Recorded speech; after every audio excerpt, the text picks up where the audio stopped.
All right, Bill, we are here at the Calgary Padel Club in Southwest Calgary, and we are here to talk about the sport of paddle. Can you explain to me what the sport of paddle is and how it got started? The sport of paddle got started in 1969 in Acapulco, Mexico, by some rich industrialists. From there it went to Spain, and from there it went to Argentina. It stayed in the elite part of society until the late 80s, at which time the World Padel Federation was set up for the first time by 4 countries. Thereafter, we set up the Padel Association of Canada, and in 1993 we were accepted in the World Padel Federation. So that's the history of the sport, and it's gone from 4 countries to today we're about 35 member countries and another 35 or 40 countries around the world that are waiting to get in. We've participated in a numerous amount of sanctioned tournaments and events around the world, both senior, junior, and otherwise. We've had some success, a very good success. In 1993, we have a senior title for Canada. 2008, we have the World Championships that was held here in Calgary, at which time the ladies ended up 5th in the world. 2009, we had an incredible finish by our junior boys, which ended 3rd in the world. And since then, we've been trying to grow the sport. Paddle is known as tennis with walls or squash with a net in the middle. It's a very easy game to learn how to play. We start with an underhand serve instead of overhand and otherwise, and some of the other racket sports it's very easy to get the point started. It uses a tennis ball and tennis scoring to maintain play. The ball has to bounce on the opponent's court. Once it bounces on the opponent's court, it's allowed to hit the wall or walls, and it's still in play before the second bounce. You can hit it off of the walls and over the net, and it can still play. It's always a doubles game, and using a very light paddle, so it's available to most players of all ages and skill abilities. The walls are the ones that the squash and racquetball folks are very comfortable with, and the volleying and the ground shots are the shots that the tennis community is most comfortable with. When you combine the two, you have paddle. You can bring to the game whatever sport you've played before, even badminton and racquetball, the way you position yourself on court and how you see it, how you work with a partner. What makes paddle different from other racket sports? I suppose the combination of all the racket sports wrapped into one would make us different. It's a much smaller court. It's easy to play and maintain a point. We tend to have very long rallies. You don't have to be necessarily a physical monster to play our sport. It's mostly patience and angles and finesse. There is a lot of power to the game when you get up to the higher levels, but when we first start out, we get to play the ball basically over the net and keep it in play, which makes it that much more fun for all people that start with us.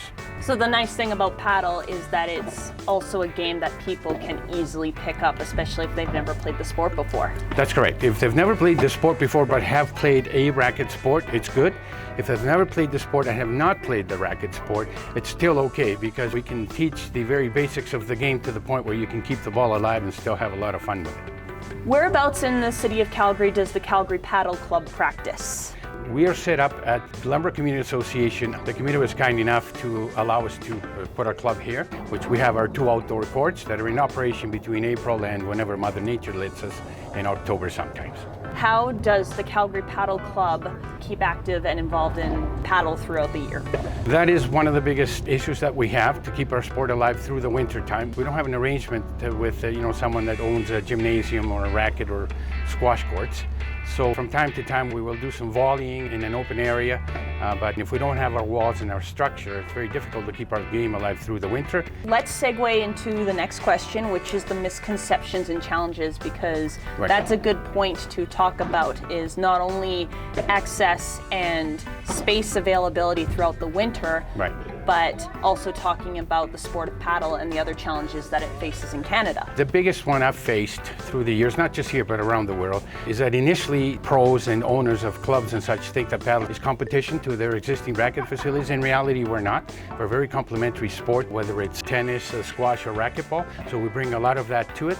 There are times that people look at the game without really playing or getting close to it. They think, oh, that's a silly kind of a game, and there's walls, but we find out soon enough once we get on the court that it's not. The main ones really is how do we keep our sport alive through the winter in a northern country? How do we keep our membership engaged with us when we don't get to play paddle for 6 months of the year? There's a very high turnover in our sport because of the fact there's no continuation. We can't really host events we can brag about or bring people here from overseas or otherwise because we just don't have the facilities to do so. We've done fairly well about on the awareness side though. A lot of the local schools, if not all of them, know about us pretty well. All of the top tennis and squash players in Calgary through the years have played our sport. But when you say paddle, it's not like saying baseball or basketball. It takes some doing. What kind of programs do you offer to Calgarians of all ages through the Calgary Padel Club? We have many programs available, from drop-ins to orientations to leagues, birthdays, school programming. We also, because we try to encourage as many people to come here and not exclude anyone, we tend to do a lot of special events for special situations. We'll be able to make arrangements so that you can come out and play. If somebody comes to us with a special need, we'll be able to make it happen. We're fortunate enough to have equipment that we're able to lend out to beginners or newbies that come to our games. It takes away the financial burden of having to purchase a paddle, not that it's that expensive. So basically, if you have runners, shorts, and a top, you're able to come play. So it's very inexpensive when it comes to that. So Bill, how do people contact the Calgary Padel Club? The easiest way to contact us would be to send us an email at info@calgarypadel.ca. Secondly, for curiosity's sake, you may want to go into our webpage, which is www.calgarypadel.ca. Both of those would work. Why should people try the sport of paddle? The best reasons is it's a very easy game to learn how to play. Very social because of the proximity of the players in a small court. We have a lot of fun with that part of it. Easy to get into, it's not expensive, and your learning curve is straight to the ceiling. Between the underhand serve, the tennis ball, and the lively paddle, it wouldn't take long to learn how to play. Whether you've played a lot of sports, a lot of racket sports, or very few, or whether you haven't played any at all. That would be my case for asking you to come play paddle. And as they say, 7 days without paddle makes 1 week. I love that. I love that. That was great. Okay.